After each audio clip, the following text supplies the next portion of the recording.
जय हिंद साथियों, आज की इस क्लास में बिहार पुलिस की नई भर्ती के लिए आज हमारा प्रैक्टिस सेट नंबर 5वां होने वाला है। और दोस्तों इस चैनल पर आप लोगों को बिल्कुल जो है शुरुआत से तैयारी करवाया जाएगा। और दोस्तों इस क्लास में जीके जीएस का टॉप 50 मोस्ट इंपोर्टेंट क्वेश्चन लेकर आया हूं। और दोस्तों आप लोग का ऑलरेडी जो है क्लास 1 से 4 तक हो चुका है, तो आप लोग क्लास 1 से 4 तक नहीं देखे होंगे तो आज की इसी वीडियो के डिस्क्रिप्शन बॉक्स में आप लोगों को प्लेलिस्ट का लिंक मिल जाएगा, तो वहां से आप लोग को सभी क्लास को आप लोग देख सकते हैं। ठीक है, और दोस्तों आप लोग को जो है इस बैच को स्टार्ट कर दिया गया है। तो दोस्तों चलिए आज की इस क्लास को हम लोग स्टार्ट करते हैं। तो दोस्तों आज की इस क्लास का फर्स्ट क्वेश्चन है कि चोल राजाओं की राजधानी कहाँ थी। बताइए, चोल राजाओं की राजधानी जो है वह कहाँ थी। तो दोस्तों इसका सही जवाब हो जाएगा तंजौर थी। कहाँ थी दोस्तों? तंजौर। चोल राजाओं की राजधानी तंजौर थी। अच्छा, यहाँ से एक और क्वेश्चन को पूछ लिया जाता है कि तंजौर को और किस नाम से जाना जाता है। तो दोस्तों तंजावुर के नाम से जाना जाता है। किस नाम से जाना जाता है? तो तंजावुर के नाम से जाना जाता है। तंजावुर के नाम से जाना जाता है, इसको भी नोट कीजिएगा। और दोस्तों जो है चोल राजाओं की राजधानी जो है आप लोगों को तंजौर थी, वह कब बना था, इसकी गठन कब किया गया था? तो 848 से दोस्तों 848 ईस्वी से दोस्तों 848 से 891 ईस्वी तक जो है इसकी गठन किया गया था। इसको भी आप लोग ध्यान रखिएगा। चलिए दोस्तों अगला प्रश्न की ओर चलिए। प्रश्न संख्या 2 है कि भारत में पंचायती राज व्यवस्था को सर्वप्रथम 1959 ईस्वी में कहाँ लागू की गई थी। बताइए कि भारत में पंचायती राज व्यवस्था सर्वप्रथम 1959 ईस्वी में लागू हुई थी। दोस्तों वह कहाँ लागू हुई थी? तो दोस्तों राजस्थान का एक शहर है जो कि नागौर में। ठीक है, राजस्थान दोस्तों, यह नागौर कहाँ स्थित है, किस राज्य में? तो यह राजस्थान में स्थित है। सबसे पहले आप लोग ये नोट कर लीजिए, यह राजस्थान में है। कहाँ स्थित है दोस्तों? नागौर। तो राजस्थान में स्थित है। और दोस्तों आप लोग को जो है भारत में पंचायती राज व्यवस्था जो सर्वप्रथम लागू किया गया था, कब किया गया था, इसको पूरा डेट को आप लोग नोट करिएगा। 2 अक्टूबर। कब दोस्तों? 2 अक्टूबर 1959 को। 2 अक्टूबर 1959 को जो है सबसे पहले जो है पंचायती राज व्यवस्था को जो है यह गठन किया गया था। कब? 2 अक्टूबर 1959 को। और दोस्तों कहाँ सबसे पहले किया गया था? तो नागौर में। और दोस्तों नागौर जो है किस राज्य में है? तो यह राजस्थान हो जाएगा। ठीक है, इन सभी पॉइंट को आप लोग नोट करते चलिएगा जितने भी एक्स्ट्रा फैक्ट को बता रहे हैं। चलिए अगला प्रश्न बताइए आंसर कि मानसरोवर झील कहाँ स्थित है। बताइए मानसरोवर झील जो है यह कहाँ स्थित है? तो दोस्तों यह तिब्बत में स्थित है। कहाँ स्थित है दोस्तों? तिब्बत में जो है यह मानसरोवर झील स्थित है, तो इसको भी याद रखिएगा। और दोस्तों यह पाकिस्तान में। ठीक है दोस्तों, जो पाकिस्तान में कौन सा झील जो फेमस है, तो यह इसको भी याद रखिएगा, मंचल झील। कौन सा झील दोस्तों? मंचल झील जो है यह कहाँ है? मंचल झील जो है यह कहाँ स्थित है? तो यह पाकिस्तान में स्थित है। ये सबसे ज़्यादा जो है आप लोग को जो है यह पाकिस्तान का सबसे फेमस जो है झील है, मंचल झील। ठीक है, नेक्स्ट प्रश्न है, प्रश्न संख्या 4 है कि आज़ाद हिंद फौज का गठन कब हुई थी। बताइए आज़ाद हिंद फौज का गठन कब किया गया था। तो आज़ाद हिंद फौज का गठन दोस्तों 1942 में किया गया था। कब किया गया था आज़ाद हिंद फौज के जो गठन कब किया गया था? तो 1942 में। और दोस्तों आज़ाद हिंद फौज का गठन कौन किया था? तो मोहन सिंह। इसको भी याद रखिएगा दोस्तों, मोहन सिंह ने किया था। मोहन सिंह ने किया था, इसको भी याद रखिएगा। आज़ाद हिंद फौज का जो गठन किया था वो कौन किया था? मोहन सिंह के द्वारा किया गया था। आज़ाद हिंद फौज का जो गठन कब किया गया था? तो यह 1942 ईस्वी में किया गया था। ठीक है, नेक्स्ट प्रश्न है, प्रश्न संख्या 5 है कि अंतर्राष्ट्रीय महिला दिवस किस तिथि को मनाया जाता है। अंतर्राष्ट्रीय महिला दिवस जो है किस तिथि को मनाया जाता है? तो दोस्तों इसका राइट आंसर हो जाएगा 8 मार्च को महिला दिवस, अंतर्राष्ट्रीय महिला दिवस मनाया जाता है। कब मनाया जाता है अंतर्राष्ट्रीय महिला दिवस? तो 8 मार्च को मनाया जाता है। अच्छा, यहाँ से एक और क्वेश्चन को पूछ लिया जाता है कि 21 जून को दोस्तों 21 जून को जो है कौन सा दिवस मनाया जाता है? तो 21 जून को जो है योग दिवस। ठीक है, अंतर्राष्ट्रीय दोस्तों अंतर्राष्ट्रीय योग दिवस मनाया जाता है। योग दिवस मनाया जाता है 21 जून को। जनगणना को संविधान को किस सूची में रखा गया है? जनगणना को संविधान के किस सूची में रखा गया है? तो जनगणना दोस्तों यह संघ सूची में आता है। ठीक, कौन सा सूची में जनगणना आता है? तो संघ सूची में आता है, इसको याद रखिएगा। और दोस्तों शिक्षा, ठीक है, शिक्षा जो है शिक्षा किस सूची के अंतर्गत आता है? तो शिक्षा जो है आप लोग को समवर्ती सूची के अंतर्गत आता है। इस पॉइंट को भी आप लोग नोट करते चलिएगा। अगला प्रश्न है कि राजस्थान की राजधानी कहाँ स्थित है? बताइए राजस्थान की राजधानी कहाँ है? बिल्कुल दोस्तों इजी क्वेश्चन है, आप लोगों को पता ही होगा। राजस्थान की राजधानी दोस्तों जयपुर हो जाएगा। क्या हो जाएगा दोस्तों? जयपुर इसका राइट आंसर हो जाएगा। दोस्तों नेक्स्ट प्रश्न है, प्रश्न संख्या है 8 कि भारतीय संविधान भारत के किस रूप में वर्णित करता है? भारतीय संविधान को भारत के किस रूप में वर्णित करता है? दोस्तों यह बिल्कुल सेलेक्टेड क्वेश्चन है दोस्तों। यह लगभग जो है आप लोग को स्टेट लेवल में दोस्तों सभी एग्जाम में क्वेश्चन को पूछा गया है। ठीक है, कि बताइए कि भारतीय संविधान भारत के किस रूप में वर्णित किया गया है? तो यह राज्यों का संघ के रूप में किया गया है। ठीक है, यह राज्यों का संघ है भारत। ठीक है, भारत के संविधान एक राज्यों का संघ है। अगला प्रश्न है, राज्यसभा द्वारा लोकसभा को धन विधेयक कितने दिनों में लौटा दिए जाना चाहिए? दोस्तों कितने दिनों में जो है धन विधेयक को लौटा देना चाहिए? तो दोस्तों इसका सही जवाब क्या हो जाएगा? 14 दिनों में लौटा देना चाहिए। ठीक है, और दोस्तों आप लोगों को एक एक्स्ट्रा फैक्ट को बताते हैं, एक्स्ट्रा फैक्ट को याद रखिए दोस्तों। संसद, ठीक है, संसद में कितने सदन? तो संसद में आप लोग को 2 सदन है, एक लोकसभा है, एक लोकसभा हो जाएगा, एक राज्यसभा हो जाएगा। क्या हो जाएगा दोस्तों? एक लोकसभा एक राज्यसभा हो जाएगा। और दोस्तों राज्यसभा जो है किस अनुच्छेद के अंतर्गत आता है? तो राज्यसभा जो है अनुच्छेद 81 के अंतर्गत आता है, और लोकसभा जो है अनुच्छेद 80 के अंतर्गत आता है। तो इसको भी आप लोग ध्यान से याद रखिएगा। और दोस्तों संसद जो किस अनुच्छेद के अंतर्गत आता है? तो 79, इसको भी याद रखिएगा। 79 जो है ये संसद का अनुच्छेद है। अगला प्रश्न दोस्तों, प्रश्न संख्या है 10।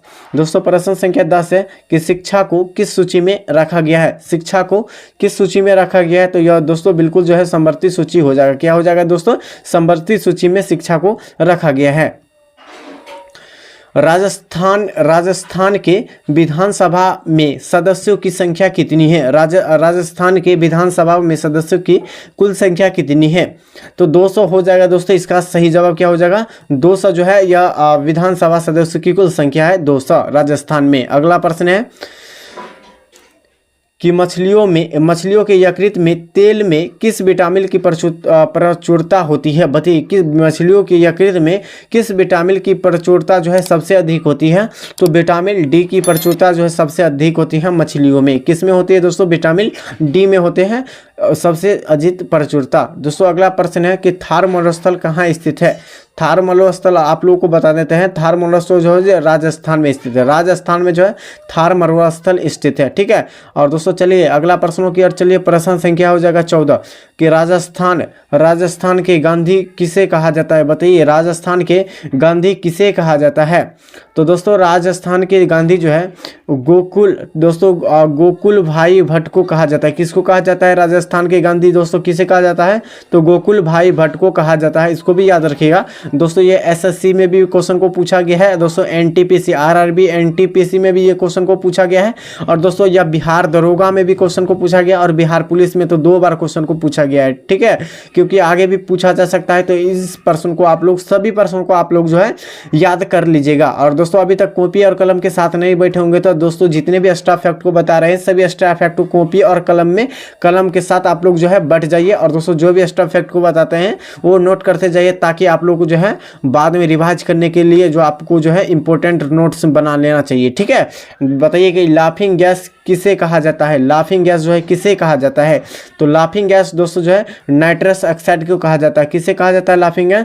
नाइट्रस ऑक्साइड को कहा जाता है। और यहाँ से एक और क्वेश्चन को पूछ लिया जाता है कि नाइट्रस ऑक्साइड का रासायनिक सूत्र क्या होता है? नाइट्रस ऑक्साइड का रासायनिक सूत्र क्या होता है? तो N2O होता है। क्या होता है साथियों?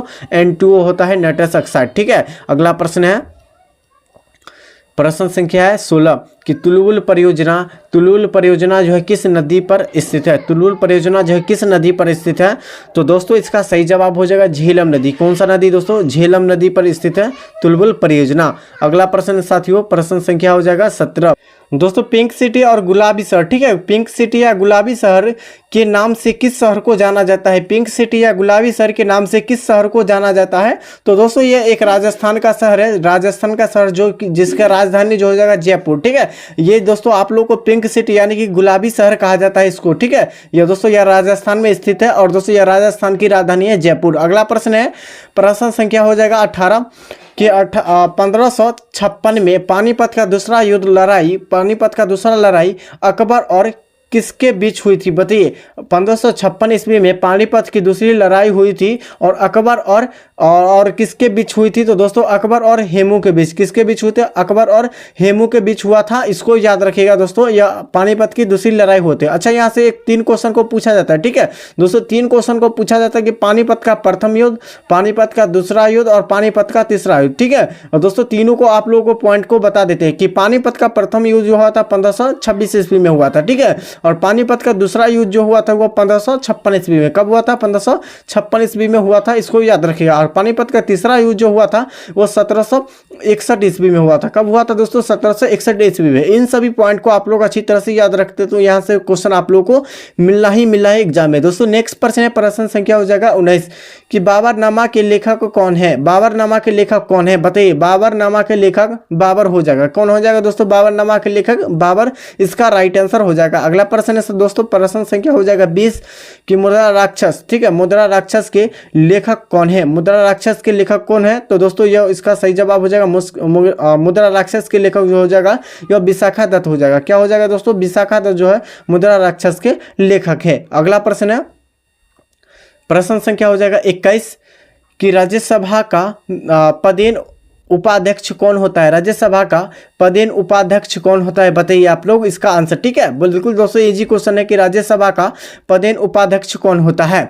तो दोस्तों राज्यसभा का पदेन उपाध्यक्ष उपराष्ट्रपति होता है। कौन होता है दोस्तों? उपराष्ट्रपति होता है। तो दोस्तों इसको भी याद रखिएगा अच्छी तरह से। अगला प्रश्न है दोस्तों, प्रश्न संख्या हो जाएगा 22 हो जाएगा दोस्तों। प्रश्न संख्या 22 है कि भारत छोड़ो आंदोलन का नारा किसने दिया था? बताइए। भारत छोड़ो आंदोलन का नारा किसने दिया था? तो भारत छोड़ो आंदोलन का नारा जो दिया था वो दोस्तों कौन दिया था? तो महात्मा गांधी ने दिया था। कौन दिया था दोस्तों? भारत छोड़ो आंदोलन का नारा किसने दिया था? तो महात्मा गांधी ने दिया था। और दोस्तों भारत छोड़ो आंदोलन का नारा जो है वो दोस्तों भारत छोड़ो आंदोलन का गठन कब किया गया था? तो इसको भी ये नोट कीजिएगा कि कब गठन किया गया था भारत छोड़ो आंदोलन का था दोस्तों, यह 8 अगस्त। ठीक है, इसको भी याद रखिएगा। 8 अगस्त 1942 को पूरा याद रखिएगा डेट। 8 अगस्त 1942 को जो है भारत छोड़ो आंदोलन हुआ था। कब हुआ था? 8 अगस्त 1942 को हुआ था। किसने शुरू किया था? तो महात्मा गांधी ने शुरू किया था। ठीक है, अगला प्रश्न है, प्रश्न संख्या 23 हो जाएगा कि राजस्थान के किस शहर को राजस्थान का हृदय कहा जाता है? राजस्थान के किस शहर को राजस्थान का हृदय कहा जाता है? बताइए। राजस्थान का हृदय किस शहर को कहा जाता है? तो दोस्तों इसका राइट आंसर हो जाएगा अजमेर शरीफ को कहा जाता है। किसे कहा जाता है दोस्तों? अजमेर शरीफ को कहा जाता है। तो आप लोग इसको अच्छी तरह से याद रखिएगा। अजमेर शरीफ को जो है राजस्थान का हृदय कहा जाता है। अगला प्रश्न दोस्तों, प्रश्न संख्या हो जाएगा 24 दोस्तों। प्रश्न संख्या 24 की सुंडा जल डमरू मध्य। ठीक है, सुंडा जल डमरू मध्य किसके बीच स्थित है? बताइए दोस्तों, सुंडा जल डमरू मध्य जो है यह किसके बीच में है? तो दोस्तों जावा और सुमात्रा के बीच में। किसके बीच है दोस्तों? जावा और सुमात्रा के बीच में। और दोस्तों यह बिहार पुलिस में लगभग जो 6 बार प्रीवियस ईयर में क्वेश्चन को पूछा गया है और दरोगा में तो अभी तक 3 बार क्वेश्चन को पूछा गया है। इसको भी आप लोग अच्छी तरह से याद रखिएगा क्योंकि दोस्तों वर्ल्ड मैप से अधिक क्वेश्चन पूछा जाता है बिहार दरोगा, और दोस्तों पुलिस में तो थोड़ा सा कम ही पूछता है वर्ल्ड मैप से। अच्छी तरह से इसको याद रखिएगा। और दोस्तों जो इस बार जो है आप लोगों को जो है वर्ल्ड हिस्ट्री भी जोड़ा गया है, इसको भी आप लोग अच्छी तरह से याद रखिएगा। वर्ल्ड हिस्ट्री को भी जोड़ा गया है। दोस्तों यह प्रश्न है कि दिलवारा का जैन मंदिर कहाँ स्थित है? दिलवारा का जैन मंदिर जो है यह कहाँ स्थित है? तो दोस्तों दिलवारा का जैन मंदिर जो है यह राजस्थान में कहाँ स्थित है? कहाँ हो जाएगा दोस्तों? राजस्थान में दिलवारा का मंदिर स्थित है। और दोस्तों राजस्थान का राजधानी क्या हो जाएगा दोस्तों? जयपुर। जयपुर दोस्तों राजस्थान का राजधानी हो जाएगा जयपुर। ठीक है, इसको भी अच्छी तरह से याद रखिएगा। अगला प्रश्न दोस्तों, प्रश्न संख्या हो जाएगा 26 कि अंतिम मुगल बादशाह कौन था? अंतिम मुगल बादशाह जो है वह कौन था? तो दोस्तों अंतिम मुगल बादशाह जो था वह बहादुर शाह जफर यानी कि द्वितीय था। ठीक है, इसको याद रखिए। बहादुर शाह जफर यानी कि द्वितीय जो है अंतिम मुगल बादशाह था। ठीक है दोस्तों, चलिए अगला प्रश्नों की ओर चलिए। प्रश्न संख्या हो जाएगा 27। प्रश्न संख्या 27 है कि एंजाइम मूल रूप से क्या है? दोस्तों एंजाइम मूल रूप से क्या होता है बताइए। दोस्तों बिल्कुल इंपॉर्टेंट क्वेश्चन है कि एंजाइम जो है मूल रूप से क्या होता है? तो दोस्तों यह बिल्कुल जो है प्रोटीन होता है। क्या होता है? मूल रूप से प्रोटीन होता है एंजाइम। दोस्तों अगला प्रश्न है, प्रश्न संख्या 28 हो जाएगा कि विश्व स्वास्थ्य दिवस किस तिथि को मनाया जाता है? विश्व स्वास्थ्य दिवस जो है वह किस तिथि को मनाया जाता है? आप लोग बताइए दोस्तों। विश्व स्वास्थ्य दिवस दोस्तों यह 7 अप्रैल को मनाया जाता है। कब मनाया जाता है दोस्तों? 7 अप्रैल को मनाया जाता है। इसको भी अच्छी तरह से याद रखिएगा। दोस्तों अगला प्रश्न है, प्रश्न संख्या हो जाएगा 29 कि भारत में एकमात्र ब्रह्मा मंदिर कहाँ पर स्थित है? बताइए, भारत में एकमात्र ब्रह्मा मंदिर जो है यह कहाँ पर स्थित है? तो दोस्तों इसका राइट आंसर हो जाएगा पुष्कर यानी कि अजमेर में स्थित है। इसको भी याद रखिएगा कि भारत में एकमात्र ब्रह्म मंदिर यह कहाँ स्थित है? तो पुष्कर यानी अजमेर में स्थित है। ठीक है, याद रखिएगा इसको भी। दोस्तों अगला प्रश्न है, प्रश्न संख्या 30 है कि 2.5 दिन का झोपड़ा, ठीक है, 2.5 दिन का झोपड़ा मस्जिद कहाँ पर स्थित है? 2.5 दिन का झोपड़ा जो है मस्जिद या कहाँ पर स्थित है? तो दोस्तों इसका सही जवाब हो जाएगा यह अजमेर में स्थित है। दोस्तों कहाँ स्थित है? तो यह अजमेर इसका सही आंसर हो जाएगा, अजमेर में। दोस्तों नेक्स्ट प्रश्न है, प्रश्न संख्या हो जाएगा 31 कि विजयनगर के अवशेष किस नदी के तट पर स्थित है? विजयनगर के अवशेष जो है किस नदी के तट पर स्थित है? तो दोस्तों इसका आंसर आप लोग नीचे कमेंट करके बताइए कि इसका सही जवाब क्या होने वाला है। ठीक है, कि विजयनगर के अवशेष किस नदी के तट पर स्थित है? तो दोस्तों इसका सही जवाब हो जाएगा तुंगभद्रा नदी। कौन सा नदी हो जाएगा दोस्तों? ऑप्शन डी राइट आंसर हो जाएगा तुंगभद्रा नदी। ठीक है, तुंगभद्रा नदी पर जो है विजयनगर के अवशेष किस नदी के तट पर मिले हैं? तो तुंगभद्रा नदी के तट पर मिले हैं। दोस्तों नेक्स्ट प्रश्न है, प्रश्न संख्या 32 है कि लिंगराज मंदिर किस स्थान पर है? लिंगराज मंदिर जो है किस स्थान पर स्थित है? वह मंदिर कौन सी है? लिंगराज मंदिर। तो बताइए दोस्तों लिंगराज मंदिर किस स्थान पर स्थित है? तो दोस्तों इसका सही आंसर हो जाएगा लिंगराज मंदिर जो है यह भुवनेश्वर में स्थित है। दोस्तों कहाँ स्थित है? तो भुवनेश्वर में लिंगराज मंदिर स्थित है। दोस्तों अगला प्रश्न है, और दोस्तों अगला प्रश्न जो है यह दोस्तों आप लोगों को जो है बिहार दरोगा में अभी तक 4 बार क्वेश्चन को पूछा गया है। ठीक है, और दोस्तों यह जो है वर्ल्ड ज्योग्राफी का क्वेश्चन है। ठीक है दोस्तों, यह वर्ल्ड ज्योग्राफी का क्वेश्चन, इसका आंसर आप लोग बताइएगा कि पटाना किस देश का मुद्रा है? दोस्तों यह मुद्रा से पूछा गया है कि पटाना किस देश का मुद्रा है? तो दोस्तों पटाना जो है इसका मकाऊ का हो जाएगा। किसका हो जाएगा दोस्तों? मकाऊ देश का जो है मकाऊ जो है किस देश का जो है मुद्रा है? तो दोस्तों इसका याद रखिएगा पटाका जो है पटाका किस देश का मुद्रा है? तो मकाऊ का। ठीक है, इसको भी अच्छी तरह से याद रखिएगा। अगर दोस्तों यहाँ से एक और क्वेश्चन को पूछा जाता है, इसको भी याद रखिएगा, इंडोनेशिया। ठीक है, इंडोनेशिया का मुद्रा क्या है? इंडोनेशिया का मुद्रा क्या हो जाएगा दोस्तों? तो रुपया हो जाएगा। क्या हो जाएगा दोस्तों? रुपया हो जाएगा। इसको भी याद रखिएगा। और दोस्तों जापान का मुद्रा पूछा जाए तो जापानी येन हो जाएगा। क्या हो जाएगा दोस्तों? जापानी येन हो जाएगा। इसको भी आप लोग याद करके या नोट करके आप लोग याद रखिएगा। ठीक है, क्योंकि बाद में आप लोगों को अभी नोट कर लेते हैं तो बाद में आप लोगों को अच्छी से ये रिवाइज करने में समय मिलेगा। ठीक है, कि अर्थशास्त्र के जनक किसे कहा जाता है? बताइए, अर्थशास्त्र के जनक किसे कहा जाता है? तो एडम स्मिथ को कहा जाता है। किसे कहा जाता है दोस्तों? एडम स्मिथ को जो है अर्थशास्त्र का जनक कहा जाता है। ठीक है, और दोस्तों अगला प्रश्न है कि वान भट्ट, दोस्तों वान भट्ट किसके दरबारी कवि थे? बताइए, वान भट्ट जो है किसके दरबारी कवि थे? तो दोस्तों वान भट्ट जो किसके दरबारी कवि थे? तो इसका राइट आंसर हो जाएगा हर्षवर्धन। किसका हो जाएगा दोस्तों? हर्षवर्धन के जो है दरबारी कवि थे। दोस्तों इसको राइट आंसर हो जाए क्या हो जाएगा दोस्तों? बी हो जाएगा। और दोस्तों इसका पीडीएफ लेना चाहते हैं, इस क्लास का पीडीएफ लेना चाहते हैं तो दोस्तों आप लोगों को जो है क्लास के साथ पीडीएफ और उसके साथ जो है आप लोगों को आंसर जो है टेलीग्राम चैनल पर, और दोस्तों व्हाट्सएप ग्रुप के लिए भी आप लोगों को बना दिए तो व्हाट्सएप ग्रुप से भी ज्वाइन हो सकते हैं, वहाँ भी आप लोगों को पीडीएफ मिल जाएगा। ठीक है दोस्तों, अगला प्रश्न है, प्रश्न संख्या हो जाएगा 36। दोस्तों प्रश्न संख्या 36 से विजय स्तंभ कहाँ पर स्थित है? बताइए, विजय स्तंभ जो है यह कहाँ पर स्थित है? तो दोस्तों विजय स्तंभ जो है इसका सही जवाब क्या हो जाएगा? तो विजय स्तंभ चित्तौड़ में स्थित है। कहाँ स्थित है दोस्तों? चित्तौड़ में स्थित है विजय स्तंभ। और दोस्तों यहाँ से एक और ऑप्शन को आप ले सकते हैं दोस्तों, यह ऑप्शन जो है हल्दी घाटी। ठीक है, ये दोस्तों मैक्सिमम एग्जाम में क्वेश्चन को पूछा गया कि हल्दी घाटी का युद्ध कब हुआ था। ठीक है, हल्दी घाटी का युद्ध कब हुआ था? तो पूरा डेट आप लोग लिख लीजिए। ठीक है, कॉपी में नोट कर 18 जून। ठीक है, 18 जून 1576 को हुआ था। ठीक है, हल्दी घाटी का युद्ध कब हुआ था? 18 जून 1576 ईस्वी में हल्दी घाटी की युद्ध हुआ था। दोस्तों यह लगभग मैक्सिमम एग्जाम में क्वेश्चन को पूछा गया है, इसलिए आप लोग जो है इसको भी याद रखिएगा। चलिए अगला प्रश्न की ओर चलिए दोस्तों। पोखरण में प्रथम बार परमाणु परीक्षण कब किया था? बताइए, पोखरण में प्रथम जो है परमाणु जो परीक्षण जो है कब किया गया था? तो दोस्तों इसको भी आप लोग याद रखिएगा। इसका सही जवाब क्या हो जाएगा? 18 मई 1974। दोस्तों 18 मई 1974 इसका सही जवाब हो जाएगा। क्या हो जाएगा दोस्तों? 18 मई 1974 को जो है पोखरण में प्रथम बार परमाणु परीक्षण किया गया था। दोस्तों अगला प्रश्न है, प्रश्न संख्या 38 है कि राष्ट्रीय आय का आकलन कौन करता है? राष्ट्रीय आय का आकलन जो है कौन करता है? इसका मोस्ट इंपोर्टेंट क्वेश्चन है दोस्तों। ये क्वेश्चन आप लोग बताइए कि राष्ट्रीय आय का आकलन कौन करता है?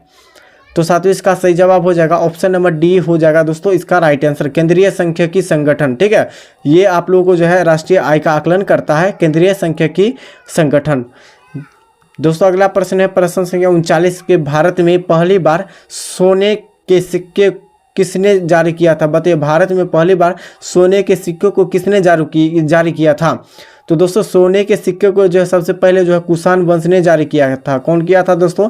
सबसे पहले ने कुषाण वंश ने जारी किया था। इसको भी याद रखिएगा दोस्तों, भारत में पहली बार सोने के सिक्के किसने जारी किया था? कुषाण वंश ने जारी किया था। अगला प्रश्न दोस्तों, अगला प्रश्न संख्या 40 हो जाएगा कि रोम शहर किस नदी के तट पर स्थित है? रोम शहर जो है किस नदी के तट पर स्थित है? तो दोस्तों रोम शहर जो है या इसका सही जवाब क्या हो जाएगा? टाइबर नदी। दोस्तों ऑप्शन ए राइट आंसर हो जाएगा। टाइबर नदी के तट पर कौन सी नदी है? तो रोम शहर जो है किस नदी के तट पर स्थित है? तो टाइबर नदी के तट पर स्थित है। ठीक है दोस्तों, अगला प्रश्न है, प्रश्न संख्या हो जाएगा 41 कि दक्षिणी अमेरिका, ठीक है, दक्षिणी अमेरिका के चारागाह को क्या कहा जाता है? दक्षिणी अमेरिका के चारागाह को पंपास कहा जाता है। क्या कहा जाता है साथियों? पंपास जो है दक्षिणी अमेरिका के चारागाह को कहा जाता है। अगला प्रश्न दोस्तों, प्रश्न संख्या 42 है कि राज्यसभा में मनोनीत सदस्यों की अधिकतम संख्या कितनी होती है? राज्यसभा में मनोनीत सदस्यों की जो है अधिकतम संख्या कितनी होती है? तो दोस्तों इसका सही जवाब हो जाएगा 12 होती है। कितनी होती है दोस्तों? राज्यसभा में मनोनीत सदस्यों की अधिकतम संख्या कितनी होती है? तो 12 होती है। इसको भी याद रखिएगा दोस्तों। यह जो है आप लोग को एसएससी में 2 बार क्वेश्चन को पूछा गया अभी तक, और दोस्तों दरोगा में तो अभी तक 3 बार क्वेश्चन को पूछा गया है। ठीक है, दरोगा में आप लोगों को 3 बार क्वेश्चन को पूछा गया, बिहार पुलिस में लगभग 7 से 8 बार ये क्वेश्चन को पूछा गया है। तो अच्छी तरह से इसको नोट करते याद रखते चलिएगा। ठीक है, और इसका आप लोग PDF लेना चाहते हैं दोस्तों, तो PDF जो है आप लोग को जो है टेलीग्राम चैनल पर आंसर के साथ मिलेगा। ठीक है, और दोस्तों आप लोगों के लिए एक व्हाट्सएप ग्रुप बना दिए हैं, तो व्हाट्सएप ग्रुप आप लोग ज्वाइन कर सकते हैं। व्हाट्सएप ग्रुप का लिंक इसी वीडियो को डिस्क्रिप्शन बॉक्स में मिल जाएगा। और दोस्तों चैनल पर पहली बार आए होंगे तो चैनल को आप लोग सब्सक्राइब कर दीजिएगा। और दोस्तों PDF पाने के लिए आप लोगों को टेलीग्राम चैनल को ज्वाइन करना है। ठीक है, और दोस्तों आप लोगों को जो है अगर क्लास नंबर 1, 2, 3 और 4 को अभी तक नहीं देखे होंगे तो आप लोगों को प्लेलिस्ट का लिंक इसी वीडियो के डिस्क्रिप्शन बॉक्स में मिल जाएगा। तो आप लोगों को जो है पीछे आप लोग कवर कर सकते हैं क्लास 1, 2, 3, 4 को। ठीक है, तो दोस्तों चलिए नेक्स्ट वीडियो में मिलते हैं।